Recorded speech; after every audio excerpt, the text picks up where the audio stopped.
السلام علیکم ورحمۃ اللہ وبرکاتہ۔ میرے پیارے بھائیوں اور پیاری ماں اور بہنوں، آج کے اس ویڈیو میں آپ حضرات کے سامنے نظر کے سلسلے میں کچھ گفتگو کرنا چاہتا ہوں کہ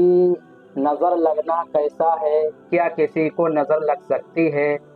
اور یہ کہ اس کا علاج کیا ہے کہ اگر کسی کو نظر لگ جائے تو اس کا علاج کس طرح سے کیا جائے اور اس نظر کو کس طرح سے ختم کیا جائے۔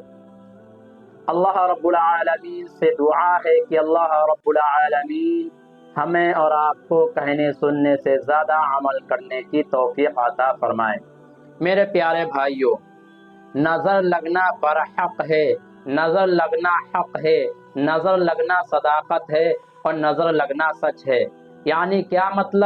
مطلب یہ ہے کہ نظر واقعی میں لگ جاتی ہے، اور نظر کسی کو بھی لگ سکتی ہے،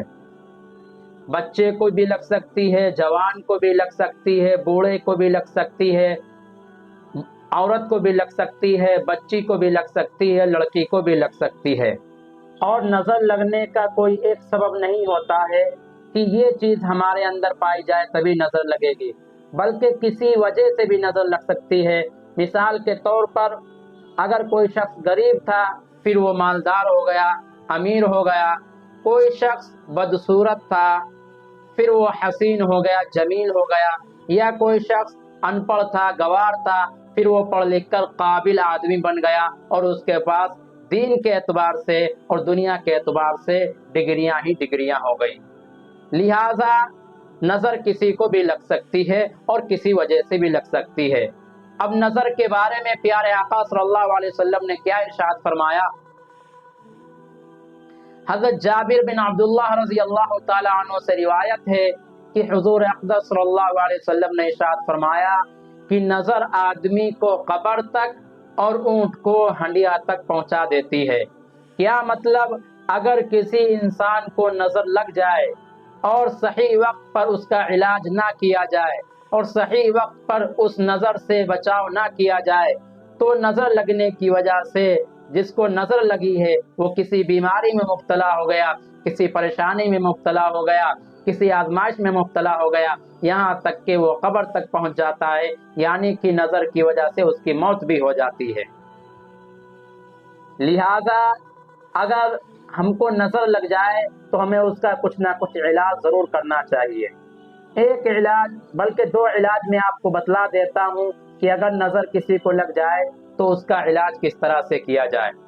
سب سے پہلا علاج یہ ہے کہ لال مرچ لے لی جائے۔ لال مرچ ہم اور آپ سب لوگ جانتے ہیں اور یہ ہر جگہ ہر دکان پر مل بھی جاتی ہے۔ جو سبزی وغیرہ کی دکانیں ہوتی ہیں، جو پرچون وغیرہ کی دکانیں ہوتی ہیں، ان دکانوں پر لال مرچ مل بھی جاتی ہے۔ صاف لال مرچ لینا چاہیے، اور جو لال مرچ کی جو لکڑی ہوتی ہے یعنی جو گھنڈی ہوتی ہے وہ اس میں لگی ہونی چاہیے۔ مرچ بغیر لکڑی کے اور جو اس کے گھنڈی ٹائپ کی لگی ہوتی ہے اس کے بغیر نہیں ہونا چاہیے۔ ساتھ لے لے، اور ساتھ لینے کے بعد میں ہر ایک مرچ پر ایک ایک مرتبہ سورہ فلق اور سورہ ناس پڑھ کر دم کرے، یعنی قل اعوذ برب الفلق یہ سورت پوری پڑھے اور پھر قل اعوذ برب الناس ایک مرتبہ یہ پڑھے، یعنی دونوں کو ایک ایک مرتبہ پڑھے، پھر ایک مرچ پر دم کر دے، پھر دوسری مرچ لے اور کیا بولتے ہیں اس پر اسی طرح سے ایک مرتبہ پڑھے، اس پر دم کرے، اسی طرح سے ساتوں مرچ پر 7 مرتبہ الگ الگ سورہ فلق سورہ ناس پڑھ کر دم کرے۔ پھر اس کے بعد میں ایک مرچ کو لے، پہلے داہنے کان کی طرف سے یہاں سے شروع کرے اور پھر اس طرح سے لا کے یہاں پہ ختم کرے، یہ ایک مرتبہ ہو جائے گا۔ داہنے کان سے شروع کرے اور داہنے کان پہ ختم کرے، یہ ایک مرتبہ اس کا چکر ہو جائے گا۔ پھر دوسری مرچ لے لے، پھر اس کو دائیں کان سے شروع کرے اور بائیں کان کی طرف سے لاتے ہوئے پھر دائیں کان پر ختم کر دے۔ تو اس طرح سے 7 مرچ کو جس شخص کو نظر لگ گئی ہو اس کے اوپر اتار کر ان مرچ کو جلا دینا چاہیے۔ اور دوسرا علاج کیا ہے؟ دوسرا علاج بھی یہی،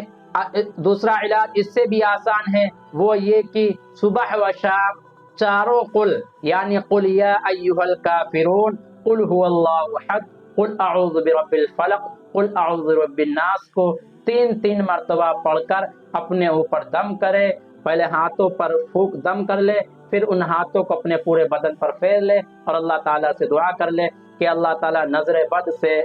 اور جادو سے، جنات سے اور تمام آفات سے، تمام مصیبتوں سے، چاہے وہ دنیاوی ہوں چاہے وہ آسمانی ہو، یا اللہ، اور جو چاہے وہ انسانوں کی طرف سے ہوں چاہے شیطانوں کی طرف سے ہوں چاہے جنات کی طرف سے ہوں، کسی بھی طرف سے ہوں، اے اللہ تمام مصیبتوں سے، تمام پریشانیوں سے اور تمام نظر بد سے ہماری حفاظت فرما۔ اللہ رب العالمین سے دعا ہے کہ اللہ رب العالمین ہمیں اور آپ کو کہنے سننے سے زیادہ عمل کرنے کی توفیق عطا فرمائے، اور اللہ رب العالمین ہم سب کی جادو، جنات،